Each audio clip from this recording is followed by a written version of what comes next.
Good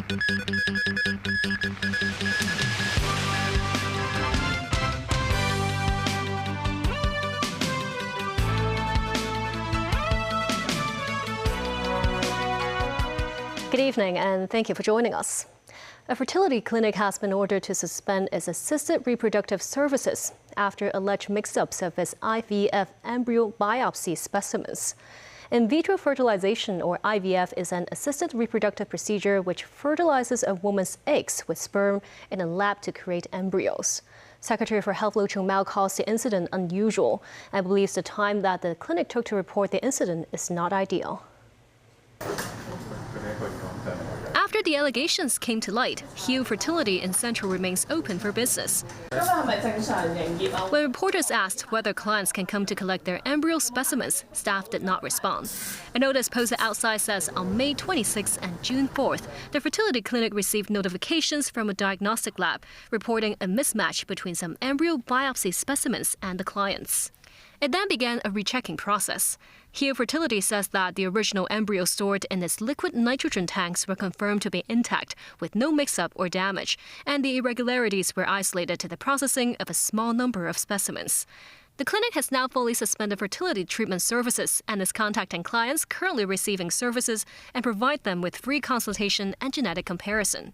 For babies born through reproductive services previously received at the clinic, genetic testing can be arranged too. Secretary for Health Lo Chung-Mao says the incident was not an ordinary medical accident.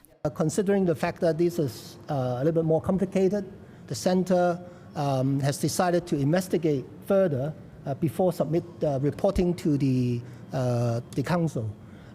Whether we need to put in a time frame for the reporting, we will consider that after we have the full investigation report for this incident. Lo adds that biopsy and sample handling procedures are subject to dual oversight, with one person performing the operation and another acting as witness. The clinic was notified about the sampling issues in late May. But they only notified the Council on Human Reproductive Technology in mid-June and stopped accepting new cases on Monday. Lawmaker Rebecca Chan says there should be mechanisms in place specifying the reporting time limit to prevent delayed notifications of issues. She said reference can be taken from the protocols under the Department of Health, which have stipulated notifications of medical incidents within 24 hours. Dr. Anita Chow, specialist in reproductive medicine, says clinics won't implant specimens with issues, as these embryos can lead to failed pregnancy or even miscarriages and chromosome anomaly. The clinic website indicates its IVF treatment packages start from 108,000 Hong Kong dollars. A Cathay Pacific flight from Hong Kong to London briefly lost contact over the airspace of Romania, prompting NATO to send fighter jets as a warning. The Cathay CX-257 flight eventually landed safely in London. The Hungarian defense minister posted on social media that an Airbus A350 aircraft, while flying over Romania en route from Hong Kong to London at around 2 p.m. local time last Saturday, failed to contact civil air traffic control, triggering a NATO rapid response alert. Hungary, which borders Romania, sent fighter jets and issued a visual warning over the Hungarian border. The Cathay aircraft subsequently contacted air traffic control, and the fighter jets returned to their airbase. Cathay says the incident is under investigation and adds the safety of the plane and its passengers were not compromised. Cathay Pacific will further reduce its fuel surcharge starting next Thursday. The fuel surcharge for long-haul flights will be reduced from $1,164 to $965. For short-haul flights, it will be dropped from $541 to $448, a decrease of about 17%. Due to fluctuations in aviation fuel prices caused by the situation in the Middle East, Cathay Pacific is reviewing its fuel surcharge every 2 weeks. This marks the second adjustment this month. The MTR launches its annual escalator safety campaign with a new slogan, "Hold on, stand still," to remind passengers to prioritize safety for themselves and others while riding the escalator. Hiba Khan reports. Being a city known for its speed and convenience comes with its own downsides, including frequent scenes of people rushing up escalators or dragging trolleys and suitcases up with them, often resulting in injury. the MTR has already recorded 233 cases of escalator accidents in the first 6 months of 2026 alone. The number of incidents average around 500 every year, 60% of which are resulting from people not holding the handrail, losing their balance, carrying heavy items, or simply walking on the escalator. Yet most people find it quite safe. No, actually I hold the handrail and wait because there's a lot of people in the line. It seems like everybody's trying to get somewhere. Hong Kong people are very good about being on one side so the people that need to go faster can do that. But there is always room for improvement on safety. The MTR has released a new promotional video in a bid to strengthen safety standards while taking the escalator. The campaign also advises those who feel unwell or are carrying heavy baggage and bulky items like strollers, suitcases, or trolleys to avoid the escalator and opt for the lift instead. Sherry Lee, Deputy Director of the MTR Operations and Metro segment, says the MTR uses big data analytics to identify escalators with higher accident rates, allowing them to deploy more staff where needed. As passenger traffic is expected to increase over the summer holidays, the MTR will station more safety ambassadors across its network over the coming weeks to promote safe use of escalators. Hiba Khan, TVB News.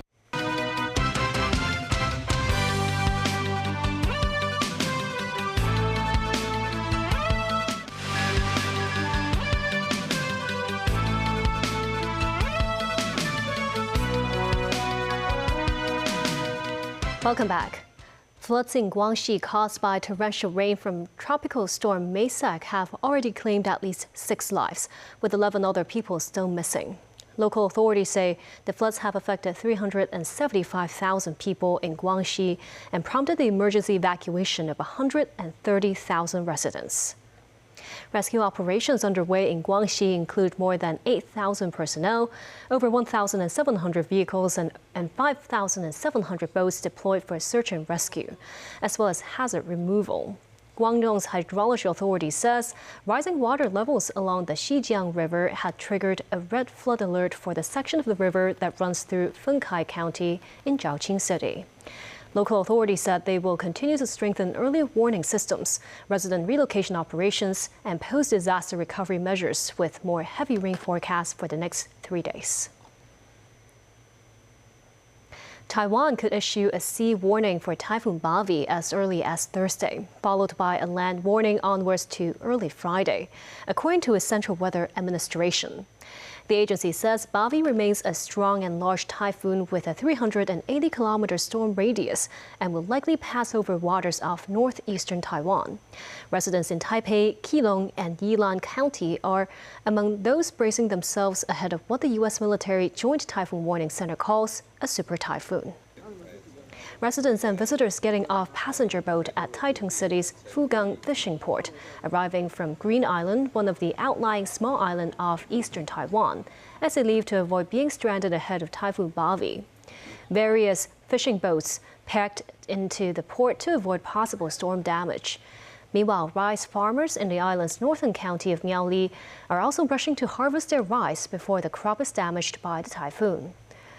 Bavi is expected to move west or west-northwest at a speed of approximately 18 kilometers per hour, crossing the Northwest Pacific Ocean, and will be closest to Taiwan Friday and Saturday. Reform UK leader Nigel Farage announced that he will quit his seat in Parliament and seek re-election in an effort to clear his name over financial allegations linked to millions of pounds worth of donations. Daniel Rao tells us more. Reform UK leader Nigel Farage faces a parliamentary standards investigation about undeclared and potentially rule-breaking donations. These include a £5 million gift he received from a Thailand-based cryptocurrency billionaire. A finding of wrongdoing could lead to Farage being suspended or expelled from Parliament. But he has made the first move by triggering an election for his seaside seat of Clacton in eastern England. In a speech announcing the by-election, Farage denied any wrongdoing. I have done nothing wrong. I have not broken the law in any way at all. I have not misused public money. Farage vented his anger over what he described as a pile-on by Britain's liberal elite. He called his move a people versus the establishment by-election. Farage's risky strategy, lauded by members of his party as a clever way to try to avoid facing any sanction from an investigation by the parliamentary watchdog, could backfire. The UK's main political parties described the move as showing Farage crumbling under the pressure of scrutiny, and the governing Labour Party, Conservatives and other parties said they would not run a candidate in the election in Clacton, although novelty candidate Count Binfei says he is ready to take on Farage. This is a desperate stunt from Nigel Farage, and it's obvious why he's doing it. He is up to his neck in sleaze. Politics should be about improving the lives of millions of people, not about personal gain, not about hiding dodgy donations, and I think the public will see this for exactly what it is. However, the manoeuvre will allow Farage to test out a strategy before a national election due in 2029. Reform UK have gained popularity in recent years amid growing frustration with mass migration, something Farage has pledged to tackle. General TV News. The Leap East Technology exhibition is taking place at the Convention and Exhibition Center and is scheduled to continue until Friday. This is the first time the event has been held outside Saudi Arabia. Samantha Lowe tells us more. The robots at the technology exhibition can do just about everything. From writing Chinese-style calligraphy to performing minimally invasive surgeries, and even acting as patrol dogs. The event was first launched in Riyadh in 2022, and this is the first time it has been held outside Saudi Arabia. This edition features over 300 exhibition booths on AI, fintech, and more, aiming to provide a platform for around 30,000 tech innovators to network. A representative from a Saudi drug company visited the booth of the Hong Kong Science and Technology Parks Corporation to discuss potential collaboration. We want to achieve something like a joint venture or something like two ways technology licensing agreement, so both can leverage each one's expertise and each one technology, so we can together develop one drug for genetic diseases. The Secretary for Innovation, Technology and Industry, Sun Dong, believes that Saudi Arabia's overall direction in technology development aligns with that of Hong Kong's, highlighting that Saudi Arabia has a strong interest in green and energy technology. Financial Secretary Paul Chan announced at the opening ceremony he will lead another delegation to visit Saudi Arabia later this year. Hong Kong is precisely the gateway and platform where proven frontier technology and advanced manufacturing businesses from this region can settle into Saudi Arabia and expand across Europe and Africa. I plan to lead a delegation to Saudi again later this year, bringing leading companies in infrastructure, green tech, healthcare, and advanced manufacturing, plus professionals in finance, investments, and the professional services sector. Leap East is open to the public free of charge, and it will be hosted in Hong Kong for the coming 3 years as well. Samantha Lowe, TVB News. The 27th Anicom and Games Hong Kong is set to kick off later this month. This year's event space grows 10% compared with last year, and some exhibitors expect to see a double-digit boost in sales. Celine Chan tells us more. Spider-Man makes a grand appearance to announce one of the city's summer highlights. The Anicom and Games Hong Kong is back, bringing along with the characters like Chibi Maruko-chan and athletes from Haikyuu to greet anime fans at the convention center from the 24th to 28th of July. This year's festival is the largest on record. After doubling the exhibition space last year, the organizer is increasing it by another 10% to over 38,000 square meters, spanning halls 1, 3, and 5FG, ready to welcome upwards of 38,000 visitors. It brings together 201 exhibitors and nearly 700 individual booth participants. Some exhibitors are expecting double-digit growth due to the larger venue. More mystery box products are available this year as exhibitors note growing interest in these offerings. There are 2 new zones, including a treasure hunt-themed area showcasing trendy and vintage toys and rare collectibles from around the world. The general admission ticket price has been raised by $3 to $45 this year. Interested parties can start purchasing tickets online or at most convenience stores starting this Friday. Celine Chan, TVB News. Our Hong Kong Foundation has released a policy research report focusing on the development of green mega events in the city. The report highlights how economic growth driven by socio-environmental benefits could further cement Hong Kong's status as a premier international mega event capital. Timothy Lee has more. Hong Kong's mega event economy attracted 3 million tourists and raked in close to $9.8 billion last year.